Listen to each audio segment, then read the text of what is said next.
to the August 13th workshop meeting. I'm going to begin with a very short board president's report. I just want to let everyone know that our very own Caitlin Dam had a beautiful little girl on August 9th, right on her due date. And we just want to congratulate her and wish her and her family all the best with her new bundle of joy. And she finally has a little mini me. So that concludes my report, and we will go on to the superintendent's report. Thank you, Madam President. I do want to, first of all, start out by thanking Dr. Kalisha Morgan for putting on our administrative retreat and professional development this summer.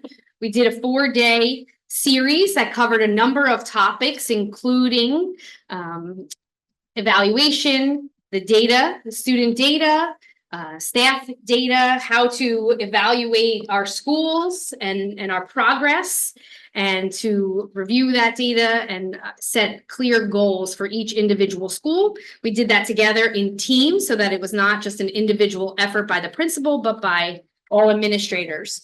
We covered also special education, legal matters and topics and a number of other things. So she did a great job putting on that professional development, and she is shifting gears and gearing up for our new faculty orientation, which will be held beginning August 26th.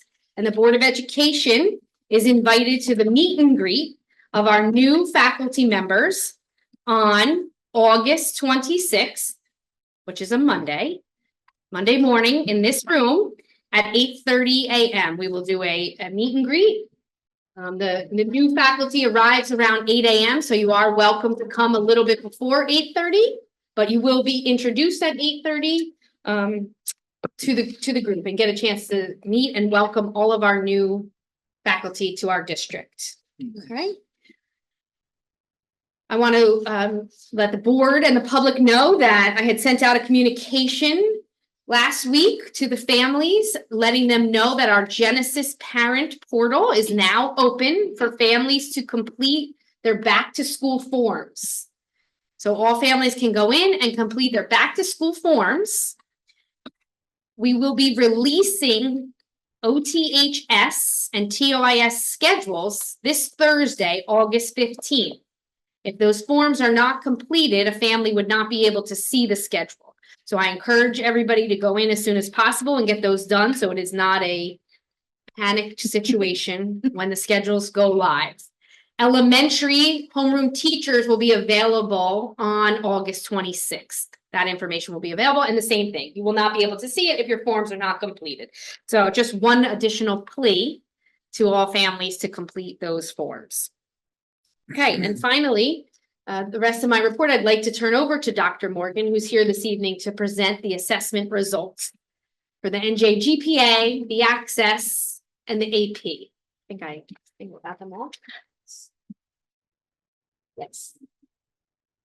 Good evening, Superintendent Weldon, Board of Education members, and the public. I'm here this evening to present the Access NJGPA and advanced placement results from the 23-24 school year. Next slide, please. I'm going to start with the Access for ELS. Next slide, please. The Access for ELS measures a student's English language proficiency in ELA, math, science, and social studies. We use these results to make decisions about students' academic language, English academic language, and to facilitate their language development. The scores range from levels 1 through 6. Level 1 is entering, level 6 is reaching, and the scores can be used for accountability purposes to support decisions about placing students into appropriate classes or groups and to show the progress of students. Next slide, please. Last year, for the 2024 school year, we tested a total number of 247 students in grades K through 12. That was 33 more students than who were tested in 2023. That total was 214 students. Next slide, please. Performance level results. Out of the 247 students, they in grades K through 12, our highest score was a 6 and our lowest score was a 1.2. The majority of our students was in the developing range, followed by the emerging, entering and expanding was next, and then bridging and reaching. Next slide, please. This slide represents the number of students who scored greater than 4.5 on the 2024 administration. This is a data point that is used to exit students out of multilingual, ESL. One of the data points to determine how students should exit, and the other data point, there's an observation form filled out by the ESL teacher. So there are two data points, and having a score of a 4.5 is one of the data points that is used in order for students to exit the program. Next slide, please. Here, we're going to talk about the elementary access growth. The access growth metric is a measure of what percentage of students met their growth target. The growth target is based on their baseline access proficiency level and their baseline grade at testing. Sorry, I need to put my glasses on. So let's start with grade K. There were 29 students tested. Most of the students were in the newcomer range. The higher the gray, that would tell us that we had a high number of newcomers in that area. For grade 1, we had a total of 27 students. Now, backing out the newcomers, I wanted to show the growth for the first grade. If you're backing out the newcomers, we have a total of course, 100. And 47% of our first graders met the growth expectation and 53% did not. So of course, this shows something different on the slide, but again, back out the newcomers and we're looking at the growth of students who were here last year. And if you go across second grade, backing out the newcomers, the gray area, we had 39% of our students who met the growth standards and 6% who were eligible to exit. So for a total of 45% of our students in second grade were able to move on. For third grade, there wasn't a lot of growth in third grade. We had 18% who did not meet the standard, meet the exit criteria, and 6% of our students who did. And again, this is backing out the gray area because we wanted to show the growth of the students who were here last year. The projected time of proficiency is expected to be 5 years. So based on your entering date and your score, you will have 5 years to exit the program. So we should see growth each year. Next slide, please.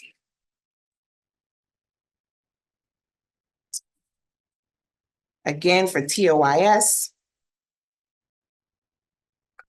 the gray area again is our newcomer students. Starting with grade 5, we had about 13% of our students who were eligible to exit out. For grade 6, there was about 45% of our students who were able to move on. They met the growth or they exited out, and 56% did not. Grade 7, we had 19% of our students who were eligible to move to, who met proficiency, and 82% did not. Next slide, please. Our high school students, grade 9, 71% did not meet the growth expectation, and we had 14% who met the growth expectation and 14% of the ninth graders who met proficiency, who were eligible to move out. Grade 10, 78%, 11%, and then 11%. For grade 11, there was 87% who did not meet growth expectations and 13% who did. In grade 12, there was 83% who met growth expectations, who did not meet growth expectation, and 13% who did. Again, we're only looking at students who were here in Ocean last year so that we can see the growth for the students who were here last year and this year. Next slide, please. So our intervention strategies on how we are going to continue to support our multilingual population and our ESL teachers. We have added, I believe she'll be approved tonight, an ESL, a multilingual teacher coach to our teaching staff. This teacher will work with students, and then part of the day, she will also coach teachers on best practices, providing demo lessons and job embedded PD. We're also going to provide SIOPS training across all curriculum areas. Our elementary coaches will be trained, and they will, once they are trained, they will turnkey to the rest of the elementary staff. SIOP is a framework for planning and deliver instruction in content areas such as science, history, and math to multilingual learners, but SIOP also helps other learners also. So you don't have to be an ESL student to benefit. All students will benefit from using the Sheltered English Observation Protocol for all of our students. And ESL teachers will continue to push into K-12 classrooms. ESL instruction will be provided by an ESL teacher within grade level and content area classrooms with the general education teachers. Can we ask questions at the each of the? Let's do it at the end, if that's okay, so she doesn't lose her. Is that okay with you, Kalisha? Would you?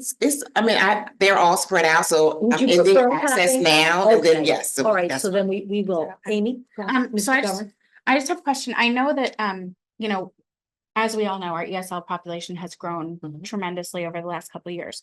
Do you keep a data point of when the students actually came to us and when they emerged? You know, like I know that this is based on this past year, Mhm. but we could have had students come in the day before the test, have to take the test, and you know, they're not emerging because they haven't even been in the classroom yet. Absolutely. So, do we set any goals for, I know you said 5 years, is that like the 5-year to exit the program? Is that a state goal or is that a district That's goal? the state. That's the state goal. So do we have a goal in the district as far as how long we would like a student to be with us till they make considerate progress? You know, and I don't know if I'm asking this the right way, but I just feel like sometimes, you know, we have kids that come in for a year, leave for a year, come back to us a year later. Or we have students that are coming to us in 9th grade that have never spoken a word of English. And, you know, like, are we keeping track of our specific students in a different data point, I guess is my question of some sort. Yes, I'm sure Ms. Vila is keeping, she keeps a record of all of that, and that's also in our Linkit database Okay. where we can kind of, show where students were, when students came to us, which tests they took, Right. whether in Access is a one time of year assessment. Right. However, we do have other assessments that will kind of guide us as to where our students are. So And yes, I'm does sure. does that ever get reported? While this data is great, I feel like it's also in a certain way, and I'm one board member asking this of some sort. I feel like you would be presenting much different, much better information in my mind, of at some point that might say, listen, we've had we've made a district goal of 3 years being at the, X point, and we're getting to that point. And I don't need like raw, all that stuff, but just maybe it's just a different way of thinking about it, of how we're reaching this population since it's becoming such a giant population. Mr. Schneider? I just want to ask a clarifying question. I'm new to this. Oh, wait. But I'm you said sorry. it's a 5-year program?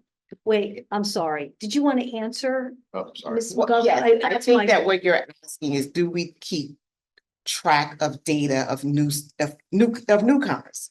And I believe we do. And like, do we have a goal? We have a goal of, Well, I think, if I may, just Okay. to clarify, those last few slides are newer to this presentation to show that we're monitoring the growth Mhm. of Right. students. And we're talking about separating out students who were new this year. So we cannot demonstrate that our instruction had an impact because they were new to us this year. But we're talking about the students who were here and what percentage of those students have met with growth. okay. Those were what those slides were showing, just to clarify. some Okay, of so what I Pete said, but misunderstood that part. Okay. Can I just? Is this about? It's about her, yeah. Okay, go ahead. I think the challenge that I was having, Amy, I think, was trying to point out, it's hard to attach ourselves to what is actually the progress.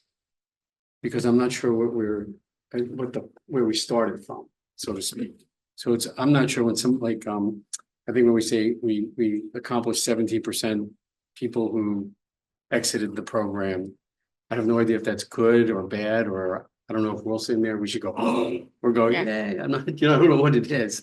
So, and I'm not, by the way, I wasn't gonna say it because I know that sometimes you have to report these things. Yeah. And but I'm always the person who I always feel like I want to say, okay, what's our grade here? Like, are we giving ourselves a C or a B or an A? Like, how did we do? And that's the part that's missing for me. I think Dr. Morgan I wants to think answer you. Oh, I'm sorry. The state measures us on the growth.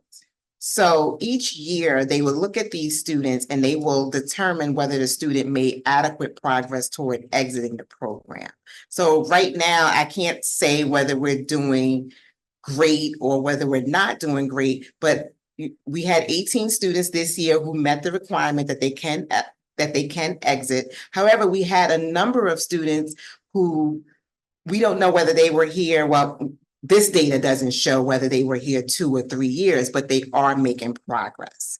And I think that's what the state that's- wants us to report. Yeah, and I guess that's where my question is that if they've only been here 1 year and they've only gotten this far, that's great. Right. Right? But if they've been here 4 years and they've only gotten this far, then what are we lacking with that one student? You know, so that's more what I mean, like, Right. are we seeing that this student's been in this program of 4 of the 5 years that the state thinks we should be done, and they've only gone this far, or they've been here for a year and they've gone this far, Mhm. and look at, like, you know, so that's, I think, more, I don't necessarily need that data. I just think that it's a data point that would be awesome, that it sounds like you guys are already keeping track of, Right. but I just wanted to know that you're looking at it, obviously, I mean, that's, you do that all the time, Mhm. look at it in different ways than just these slides, but that was more what I was getting to, sorry. Mrs. Gilman, you have something in regards to what? It does, Okay. it ties in with this. I'm assuming that the curriculum is cumulative, Yes. which is kind of confusing when grade 4 does so well and grade 7 does so poorly, along with grades 11 and 12, where 9th grade does well. So if we're starting at, as you're saying, point A in 4th grade and everybody's doing well, and then in 7th grade, things go down a little bit, and then in grade 11 and 12, they go down. I mean, Well, do you attribute that to new students coming in? Yes. Yes. Yes, that's what I would Of think. course. We don't know if we are comparing apples to apples. Right. So we're not tracking the students. We're just reporting the data The as we data. have it, right? Thank So in order for me to answer your question, I will have to build a cohort starting from grades K and track those students if they're here. Because, you know, most of our multilingual populations, they come in, they come out. So it's a transient population. So if they're here, I would be able to give you that data. But if they're not here, then they leave the data set. Okay, thank you. Thank you, Dr. Morgan. Mr. Schneider? Yeah, for clarity, the program is 5 years. So you have 18 or 4% of the 247 tested out. Yes. You could test out as early as first, second, third. Okay, I mean, look at our kindergartners. We had about, I think, we had some kindergartners who tested and they were able to exit. And they're done. Yeah, right. So they don't recirculate back at like the grades 11. No. Yeah, I didn't. No. Unless they're not doing well, as they have exited the program, we do monitor their Right. success afterwards without the supports Mhm. to see if they need it. Right. And also, just to clarify, the goal is to exit students in 5 years. Some students may be exited before 5 years, and some students may remain in the program longer than 5 years. Mr. Dalton? I want to say this, Dr. Morgan, and say if I'm on the right track. All of the questions I think are great questions, but age of entry and how language acquisition occurs, Yeah. right? Absolutely. A 7th grader or a 9th grader versus a 1st grader, It's much language acquisition is very different at different ages. Home language, and is English being spoken at all of the home or not, or what other exposure is the child having? Mobility, as you pointed to, is very difficult sometimes because of families needing to leave for family issues and things like that. And sometimes special needs arise that weren't evident because of language. Would that be fair to say? Absolutely, Okay. absolutely. All right, so I always say this with data. When you look at data and we start to drill, we have to be careful how many questions you start asking because one question leads to 5 questions, which leads to 5 more questions, which leads to now, wait a minute, what was the original question? So I just say that because those are just some factors that come into play because as Dr. Morgan, I heard you say this and I appreciate it. If you could start a cohort group and follow them, but this one moved out, this one was identified with an IEP. This one started in first grade and has 3 older siblings who exited the program and English is being spoken. You know, there's a lot of factors. Right. Okay, just want to make So sure. you may start with 20 students and end up with 5. Right. Because I mean, with Yeah. all of the other factors. So one last thing was when the state looks at this, because you said this is a big required reporting, are they happy with these results, like based on what you're thinking, or is it 81% of kids are not meeting it? Because there's an aptitude part of it too. I don't, They don't, No, I don't- they don't get No. their. it's just, not that I don't know Oh, if this they is- care, but Sure. we don't get any feedback Oh. from them. Okay. I don't think we do. Yeah, they are going to evaluate how this is presented Mhm. and that the key components that they require are in the presentation. Mhm. And they will mark us off if we do not present it to their standard. In a timely. In a timely fashion. It looks good. Thank you. Thank you for entertaining. Yeah. Yes, doing my job. Okay. So the NJGPA results for the Ocean Township High School. The statute requires the state graduation proficiency assessment to be administered to all of our 11th grade students. The NJGPA is designed to measure the extent to which students are graduation ready in ELA and math. And the graduation readiness is reported separately for each content area. The ELA component is aligned to grade 10 standards, and it's aligned to Algebra 1 and geometry standards. So we're basically testing Algebra 1 and geometry. Thank you, Mary. I'm sorry I didn't take next slide. Students who take but do not meet the minimum required score on each component of the assessment will have the opportunity to receive additional supports and may take the following steps. They can retake the ELA or math components of the New Jersey GPA in the following summer or fall. They can meet a designated cut score from a menu of substitute competency tests or complete a portfolio appeal. The competency test consists of the SAT, the PSAT, the ASVAB, I believe is still on that list. So they can meet it in other ways if they don't complete the NJGPA. Next slide, please.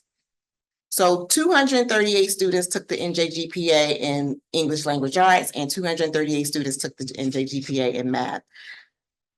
I just want to point out that 133 students of our senior class, a class of 2025, have already met the graduation requirement through the other pathways. So although they sat for this test, many of them have already met it through the SAT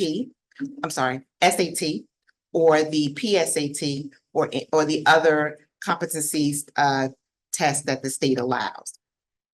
And they still have to sit for it? They have to sit for it. Yes, they have to sit. So we had a total of 238 students, and I believe our senior class consists of 244. So majority of them passed. That explains a lot. Yeah.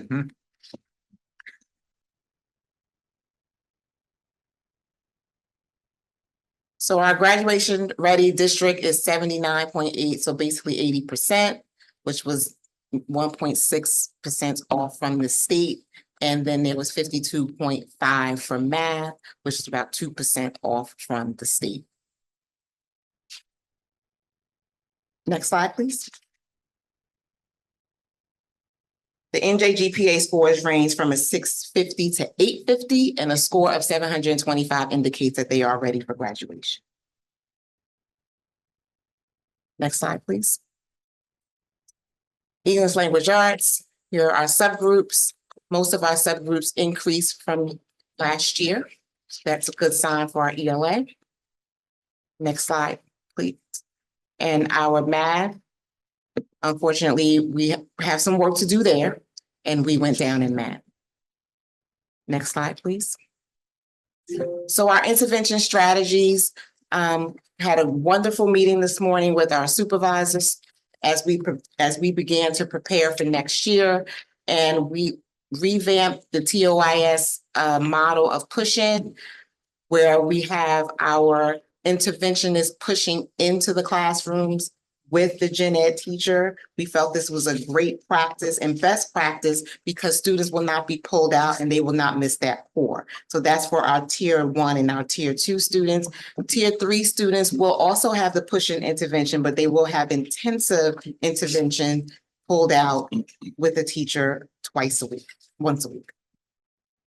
We also will implement data-driven instruction to ensure equitable practices. As Superintendent Weldon pointed out, we did an entire day of looking at data to ensure that students will be able to receive what they need. So looking at the data allows us to provide lessons to the standards that the students need the most help in. We will also be working with our supervisors and principals to track the data throughout the year to catch students who may be falling behind. And this is not only just our academic data, but our discipline data and our attendance data, because you will all know that impacts academic achievement. So we want to be sure that we are tracking that data monthly so that we can catch the students who ends up on these lists all the time. We also will be continue to hold our data meetings with teachers to discuss next steps.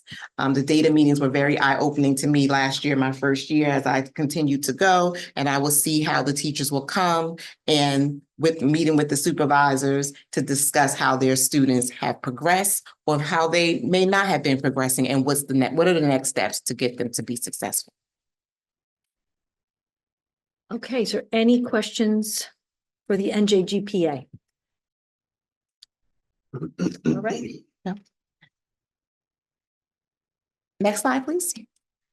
Advanced placement results. Advanced placement, AP courses at OTHS provides an opportunity for all students to have rigorous assignments and rigorous assessments. We all know that AP is very important as students who are looking to be college and career ready.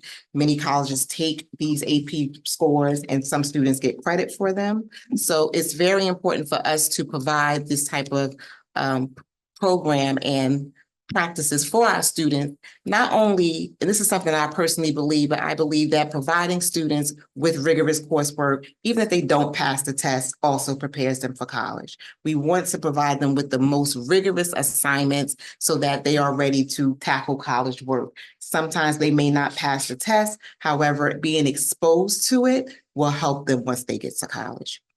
All students enrolled in the AP course must take the AP exam, and the exam fee is $98 per exam, and the district pays for the AP exam. So again, all students will be able to take it. Next slide, please. In May of 2024, a total of 273 students took AP exams, 527 AP exams in 24 subject areas. This was an increase from last year. Grade 12, there was 127 students, an increase of 7 students over last year. There were 98 students who took it in 11th grade, an increase of 14 students over last year. 32 students took AP exams, which was -1, so we lost 1. And then for 9th grade students, there were 21 students this year, but we lost 12. So an increase of 18 students taking AP exams from last year to this year. The AP scores range from 1 through 5, 5 being the highest score. 7% of the AP exam scores were a perfect 5. 28% of the AP exam scores were a 4 or 5, and 60% of the AP exam scores were a 3, 4, or 5. Next slide, please. So here are our trends over 5 years. So there was an increase over last year. McCarthy. 2020, was that when Is it they were computer taking it based? home? And it was, yeah, it was during the pandemic, right? It's an outlier score right there. It was- Trending way up then. If you remove that, this year looks good. Yeah, this year looks good if you remove that, which you probably should. It's interesting. Wow. It was a take-home test. Yeah, yeah. No, well, did real well on this house. Did real well. Notes. Right. Next slide. Call your friend while she's out. So here are 3 years comparisons over, 3-year comparisons of our scores for each of the subject areas. Next slide, please. So this slide demonstrates from 22, 23, and 24, the number of students who took the test and what the average score was. So 2D art increased, calculus AB increased. We did not offer, there were no students enrolled in calculus BC and calc BC AB, but that will be changed for next year. We already have students enrolled. Next slide, please. The overall scores for the past 3 years for computer science principles, English language, English lit, environmental science, and European history. Next slide, please. Human geography, Italian, no one took an AP exam in that course this year. Macroeconomics, microeconomics, physics 1 and physics 2.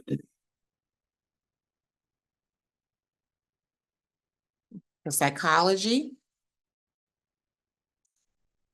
mean score, Spanish, statistics, US government and policy, US history. For the first time, we offered pre-calc as an AP course, and we had an average score, mean score 3.25. That's pretty good.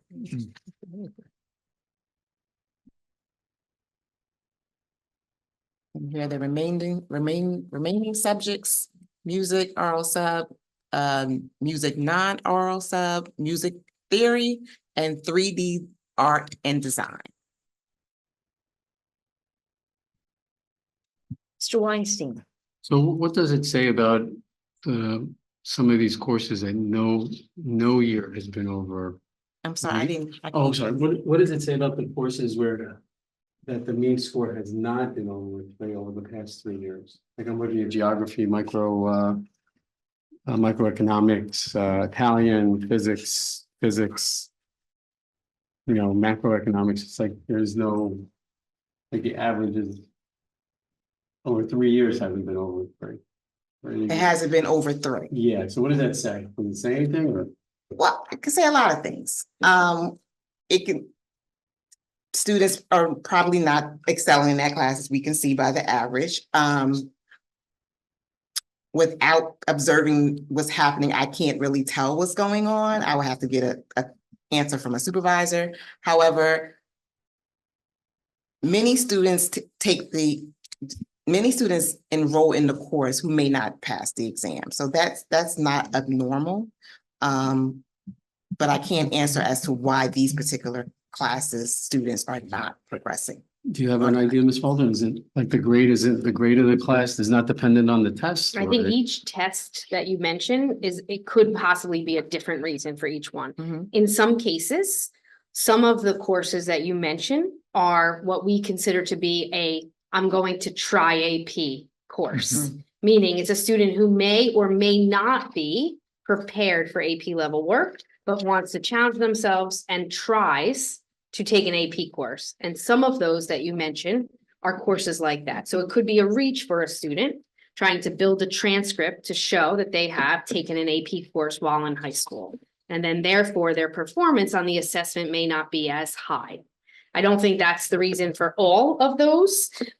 Sometimes when we see a trend like that, we would examine, does the teacher need additional professional development? Do they need to go to a refresher training? Or in some cases, the teacher changes every year because someone may not want to teach the class repeatedly. So we will look at that and see what other supports a teacher may need. Some of the tests are just very difficult.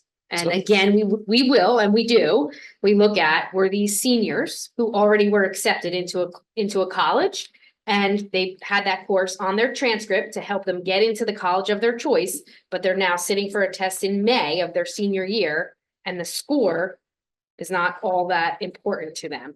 Or is this a sophomore or a junior building a transcript, building test scores, trying to earn credit? They may not have to take a course in college, and then that would help us, as Mr. Dalton said before, that would take us down one path of questioning versus another path of questioning, depending on who the students are. So the reason for me asking is because you make it a point to say 60% of the AP exams were a 3, 4, or 5, which I'm assuming is you're saying that because you think that that's an important thing, the 3, 4, or 5. That's an important way to measure. I believe that The the AP world, program. when they look at AP scores, Right.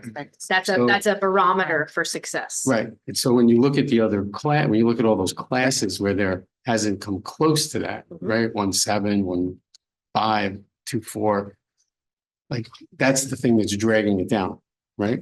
So John got very excited when he saw the curve, right? But the curve would be a lot more exciting if we weren't having to drag any other classes, right?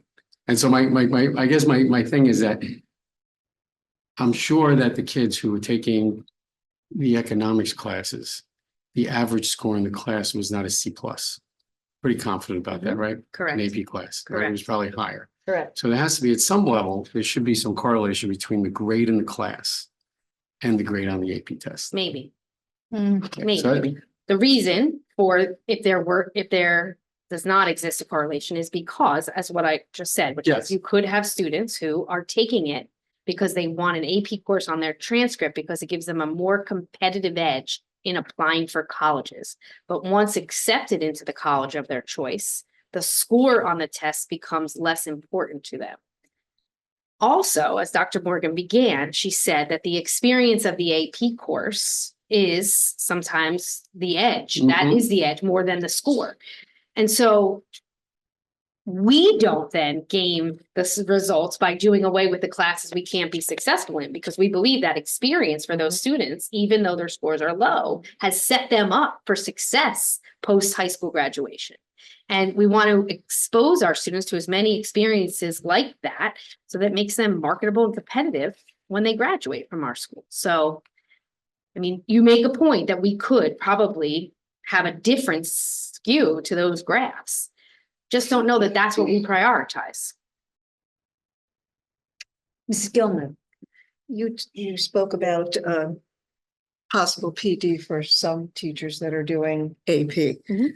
Speaking from experience, it's very difficult to teach the honors in AP, and I wonder if it's ever been considered to have a stipend available for these teachers that do the AP tests, because the work put into it is very rigorous.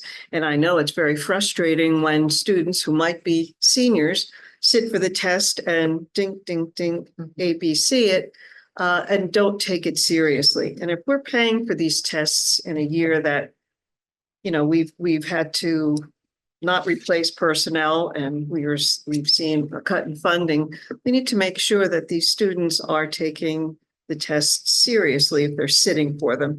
As Mr. Weinstein said, if you're getting above a C+ in the class, your AP should reflect that, and you shouldn't just sit for it and not take it seriously. And that goes for all the tests as well, whether it's the New Jersey standards or the AP exams. But a stipend might be something to consider for these teachers that have to go the extra mile to teach the AP classes. Well, just to be clear, do we certainly pay for the PD for the Yes. teachers, but do we think the stipend will improve the test scores?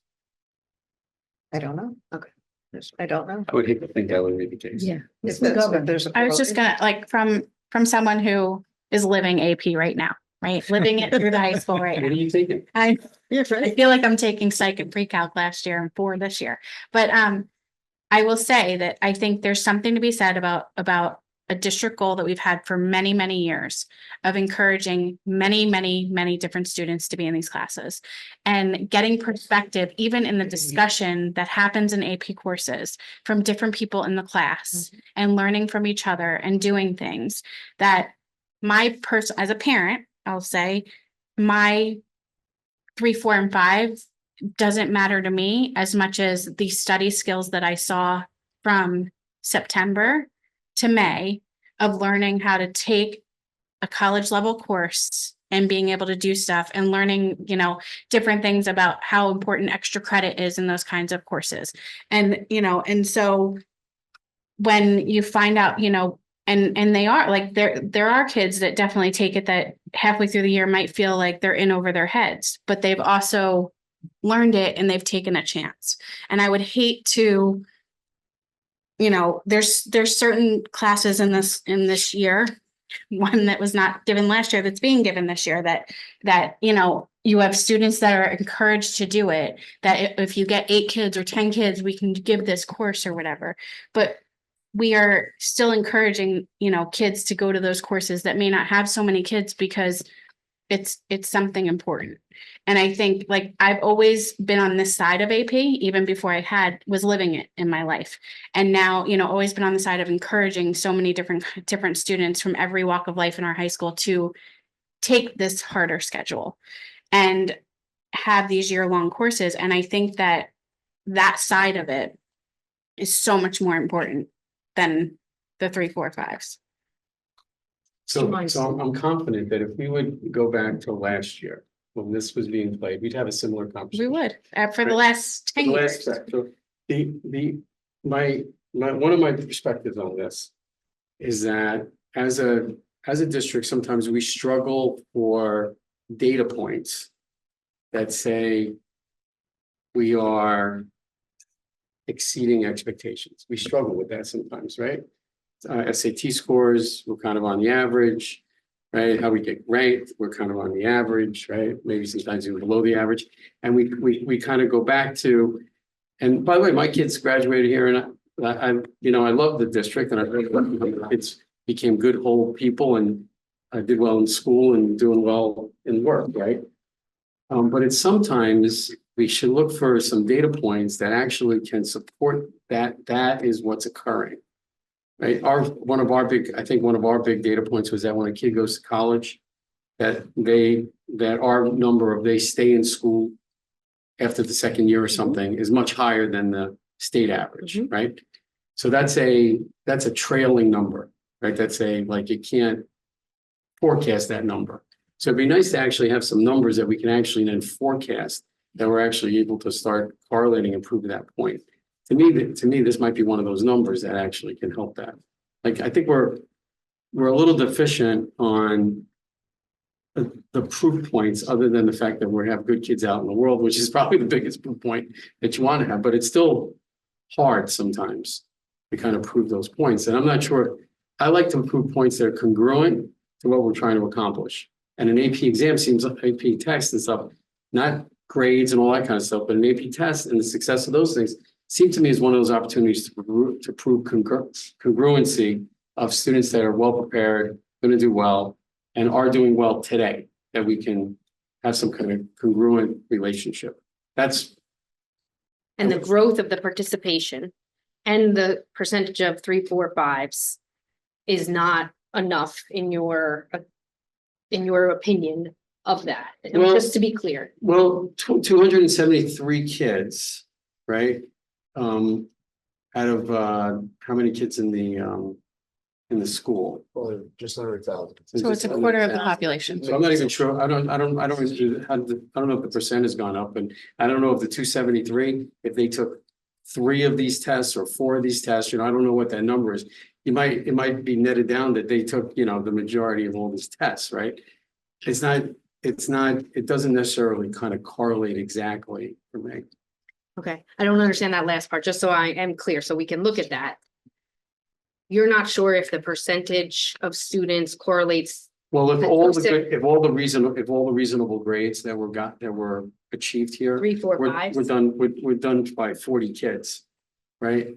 It doesn't, I'm not sure what it actually says. So I don't know what the math is, but Well, it was 60%. Am I 60%, correct? yes. I'm not looking at that slide right now. 60% of 200 of the 500 tests were 3, Right. 4s or 5s. I believe that's how it was presented. Yes. 60%. 60%, so Of the 300 tests. of the tests, so 300 of the tests. Were 3, 4s and 5s. Pretty exciting. How many different kids?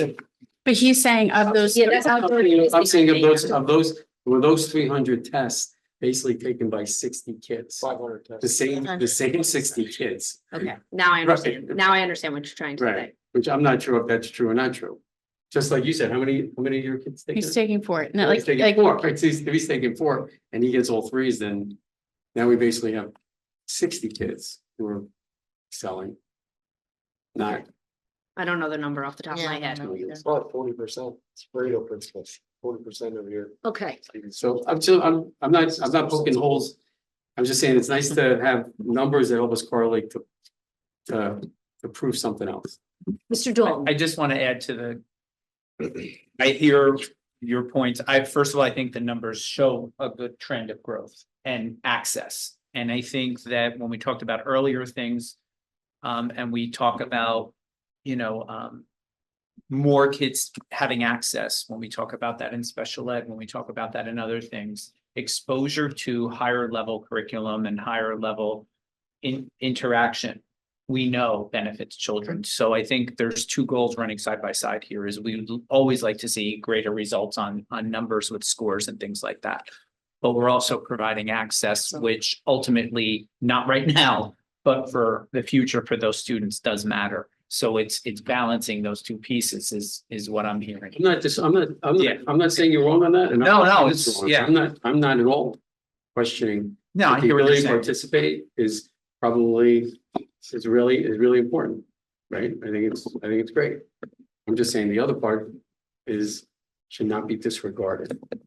I agree. I understand. Okay, Ms. Morgan. Okay, where were we? Yeah. We are. Subject scores, score distribution. Next slide, please.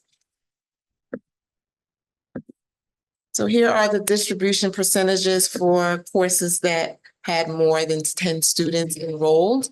So at biology, Calc AB, English language, English lit, environmental science, European history, human geography, computer science principles, macroeconomics, and microeconomics. So it gives the score ranges from 1 through 5.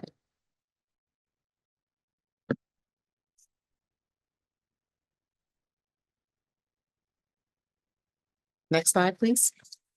Continuing with psychology, US history, physics 1, and pre-calc.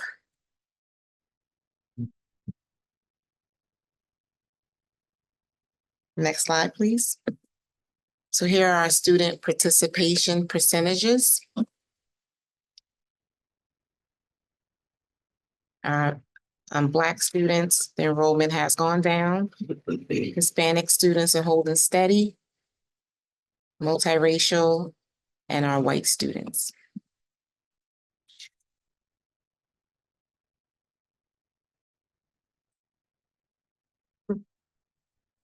Next slide, please.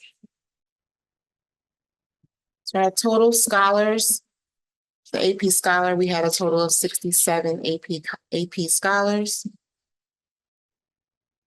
41 AP Scholars. AP Scholars with honor was 12, and AP Scholars with distinction was 14. What do those mean? I believe that it means that students who scored high on specific tests and the number of tests that they took that year. Okay, thank you. thank you very much. Does anyone have any additional questions for Ms. Morgan? Thank you so much for coming and presenting. Very Thank you. informative. Thank you. We for- appreciate it. Thank you. Thank you. Okay, with that, is there anything else, Ms. Weldon? No, for that this? concludes my Okay, report. thank you. We will move on to the school business administrator's report. Mr. Hastings? Thank you, Madam President. Excuse me. I would just like to take a moment to remind the board that the New Jersey School Boards Association Conference is rapidly approaching, October 21st to the 24th. The theme for this year is Quest for Student Success. And I would ask that members email or let me know or Ms. Boomer in my office when they're going to attend so we can make appropriate arrangements. Mr. Weinstein. Ms. Weldon, do you know if is any like presentations being scheduled that we should think about? Right. Any awards that people are getting? Not yet. Not yet. Okay. Okay. Thank you. All right, thank you. All right, with that, we will move on to public comment regarding agenda items. There being that there's no one here in the room, Ms. Conway, is there anyone in the queue? Good evening, Madam President. There are no commenters in the queue. Actually, there are. Hold on, please. Batia Van Nostrum, hold on. Thank you. Okay, please go ahead. Hi, good evening. Good Can evening. you hear? Okay, good. I just wanted to thank you for the presentation. And I also wanted to piggyback on what Mrs. McGovern said. Hold on. Just about the value of taking AP exams. I really think that it is very helpful. I've been on the committee for the past few years that has been trying to increase access to AP exams. So I'm happy to see that that is happening. And as a parent of a recently graduating senior, you know, he took full advantage of the AP classes that were offered and took the exams very seriously, even though he was already in college, and is going to school with 35 credits and meeting half of his core requirements for the School of Arts and Science at Rutgers from the AP credits he got. So I think just taking the class is great and doing well on the exam is great, but just it's all good stuff. Awesome. Thank you so much for your comments. You're welcome. Anyone else, Mrs. Conway? Yes, there is. Sandy Miller, please hold on.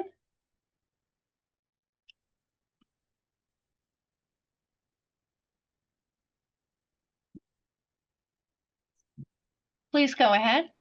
Hi, can you hear me now? Hi, Ms. Miller. Yes, we can. Okay, thanks. I definitely agree with Mrs. McGovern as well about the students having the access to them. And if people don't know, as each year your student meets with their guidance counselor to go over the next year's course selections, they do invite the parents to come. It's not mandatory that you do, but I definitely think it's very beneficial for the parent to come to hear the different options, where then you can select the different courses. And then after that, if you do choose AP, the students have to go to a meeting with the teachers at it's like after school, it's a mandatory meeting. And they also get a piece of paper where the parent and the student both have to sign off to understand the commitment to the class, which I think helps build that community-based relationship between the school and the family regarding the responsibilities of this class. And then finally, our students have been working all summer on classes. If they take more than one, they definitely have a lot of assignments that are due the first week of school. So it does help them continue on their education throughout the summer. So I definitely think there's a benefit to them. So I just want to thank you for all the options that they do offer at the high school. I think it's great. Thank you. We appreciate your comments. Is there anyone else, Mrs. Conway? No, Madam President, there are no further commenters. Thank you very much. We will now move on to action items. Mr. McCarthy? Yes. Move to approve items 7.1 and 7.2. Do I have a second? Second. This is item 7.1 and 7.2. Mr. Dalton, Yes. Mrs. Gilman, Yes. Mr. McCarthy, Yes. Ms. McGovern, Yes. Mr. Schneider, Yes. Mr. Weinstein, Yes. Mrs. Parliamus. Yes. Motion carries. Thank you very much, Mr. McCarthy. Personnel, Ms. McGovern? Yes, I'd like to approve items 8.1 through 8.7. May I have a second? Second.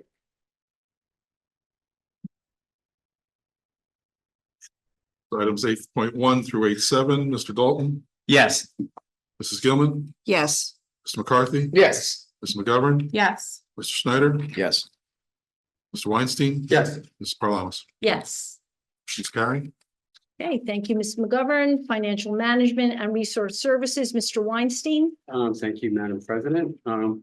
I'd like to move for motion to approve 9.1 to 9.3, and then we'll discuss 9.4 to 9.7. Second. Madam President, I do have a comment. Mr. McCarthy. Just a comment on 9.3.